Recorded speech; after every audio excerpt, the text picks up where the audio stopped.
Assalamualaikum warahmatullahi wabarakatuh. Alhamdulillah wa syukurillah, la haula wa la quwata illa billah. Allahumma sholli ala sayyidina Muhammad wa ala ali sayyidina Muhammad, amma ba'du. Nah, para siswa pinanggih malih kalian Ibu Evi ing pelajaran basa Jawa kelas 9. Mugia kahanan para siswa sedaya sami wilujeng, sehat wal afiat. Amin Allahumma amin. Monggo kita wiwiti kanthi maos basmalah sareng-sareng nggih. Bismillahirrahmanirrahim. Ing wedal menika Bu Evi badhe mbahas babagan teks asil laporan. Teks asil laporan ugi masuk ing teks hasil observasi. Nah, para siswa, laporan iku wujud penyajian fakta babagan sawijine kahanan utawa kegiatan.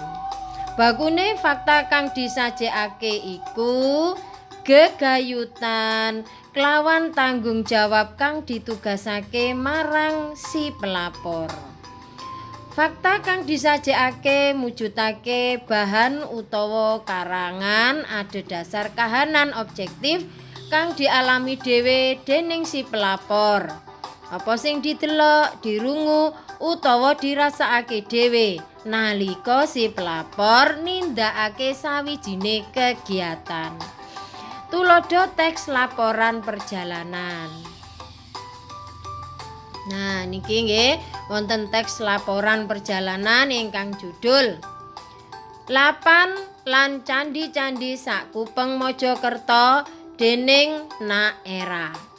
Dina Selasa tanggal 2 Februari 2017 jam 6.30 WIB aku sak kanca wis ngumpul ing Stadion Sudrasana Bangil, Pasuruan. Ing kono uga wis sumadya bis Caca Papat kang siaga ngangkut para siswa kelas 9 SMP Sukomaju. Sakjroning rerangkean outdoor activity. Lokasi outdoor activity tahun iki diarahne tumuju Lapan lan Candi Sakupeng Mojokerto. Jam 7.30 WIB bis mangkat tumuju Lapan. Ing sakjroné saben bis diisi dening 50 siswa lan guru pendamping cacah 4. Sakwise sawetara wektu lungguh ing bis, Bapak Ibu guru pendamping banjur ngedum konsumsi jajan kotakan lan ngombe botolan. Semono uga kru bis uga nindakake tugase kanthi aweh panglipur penumpang yaiku nyetelake musik ing video. Sadawane dalan aku lan kanca-kancaku ndeleng sesawangan jaban sekolah kambi ngrungokake musik. Jam 09.00 WIB bis wis tekan pelataran Lapan. Aku sak kanca banjur dipapak kang kajibah among tamu yaiku siswa SMK praktik utawa PSG pendidikan sistem ganda wektu iku. Aku sak kanca banjur dipinarakake sakjerone aula kanthi lungguh lesehan. Banjur diterangake bab-bab sing gegayutan kelawan Lapan liwat layar presentasi. Lapan iku mujudake cekakan utawa singkatan saka tembung Lembaga Penerbangan dan Antariksa Nasional. Manggone ing Watu Kosek, Gempol, diresmekake ing taun 1983 kanthi tujuan kanggo ngamati atmosfer, klimatologi lan aktivitas srengenge. Bubar saka Lapan bis mangkat maneh tumuju candi-candi. Candi kapisan sing diparani yaiku Candi Brahu. Ing candi iki siswa-siswa kapantah dadi 2 kelompok banjur dipandu dening sawijine gaet sowang-sowang. Jeneng Candhi Brahu diprediksi asal saka tembung wanaru utawa warahu, yaiku sawijine bangunan suci kang sinebutake ing sakjerone prasasti Tembaga ala Santan kang ditemokake udakara 45 meter ing sisih kulone Candhi Brahu kasebut. Candhi iki kira-kira dibangun ing abad 15 Masehi. Saka Candhi Brahu bis tumuju patung Buddha tidur Mahavihara. Ing kene aku sak kanca ora dipandu dening gaet krana papan iki pancen papan kanggo pamujan. Kanthi mangkono dening sing kawogan ora disiagakake tenaga kanggo gaet kasebut. Dawane patung Buddha tidur 22 meter, ambane 6 meter lan dhuwure 4,5 meter sarta awerna kuning keemasan. Patung bangun ing taun 1993 lan mujudake patung kang paling gedhe nomer 3 sakwise ing Thailand lan Nepal. Saarepe patung dibangun uga kolam iwak kang bening banyune serta iwake maneka warna. Kanthi mengkono kahanan sakupeng patung dadi seger lan endah ngresepake. Bis mbancutake laku tumuju Candhi Tikus.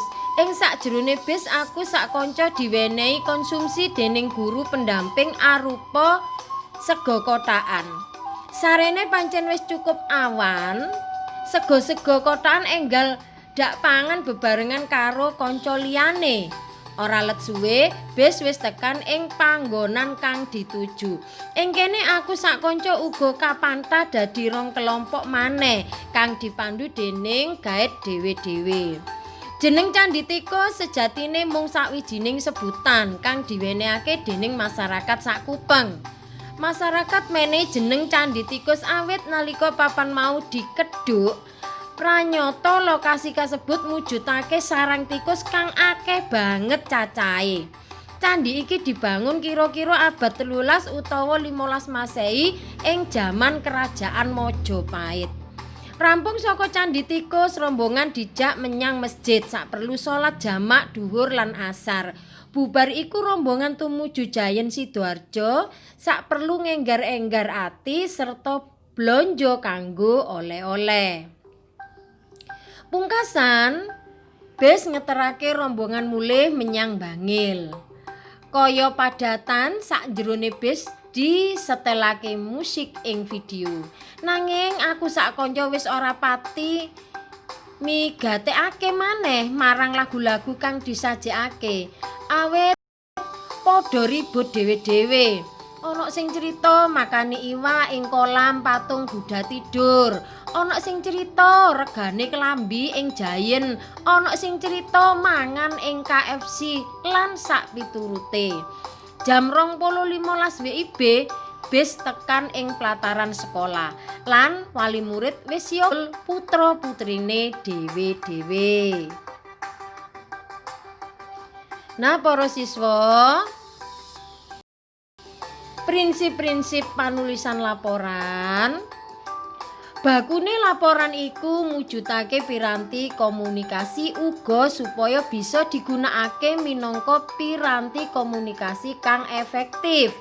Sakwijine laporan apa wae kudu ngebaki syarat-syarat kang kaya ngisor iki. A. Kudu jangkep, tegese data lan fakta kang ana sakjroning laporan kudu jangkep. B. Cetha, sawijine laporan sinebut cetha menawa paparan sakjroning laporan ora menehi kalodhangan, ditafsirake secara beda dening saking pamaos. Iki bisa digayuh menawa basa kang digunakake bener lan komunikatif.